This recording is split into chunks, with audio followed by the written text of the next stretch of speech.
The magic box. Oh, it's really hot in here, and the magic tricks have drained all my energy. What I really need is a cold glass of water. Where's the ice? Not to worry, I can make ice in a jiffy.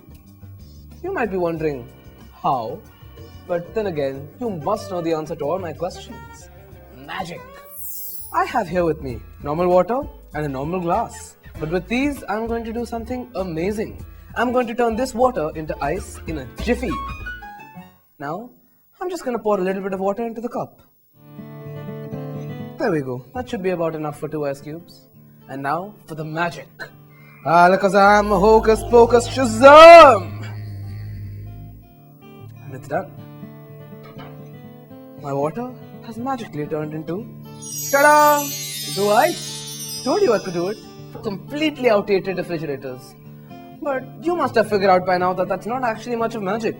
So, do you want to know the secret behind it? The secret to this trick is actually quite deceptively easy. It's just a teeny tiny bit of preparation. What I needed was some water, a non-transparent glass, some ice cubes, and my secret ingredient, a sponge. That's right, a sponge.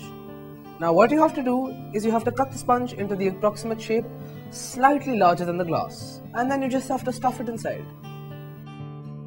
Like that. Then you put your ice cubes into the glass, and you have to make sure that they don't stick out. And that's all the preparation you need. Then you just take your water and you pour just a teeny tiny bit into the glass, just enough so that the sponge can suck it all up. Then, while you're doing your usual magic razzle dazzle, just poke the sponge once to make sure it sucks up all the water. And that's it. Now, you just turn the glass over in a bowl, and there you have it. Magically turning water into ice. It's as simple as that. But remember to throw away the sponge before any of your friends sees it. And that's it. I'll be back soon with more fun tricks on the Magic Box. Skadoosh!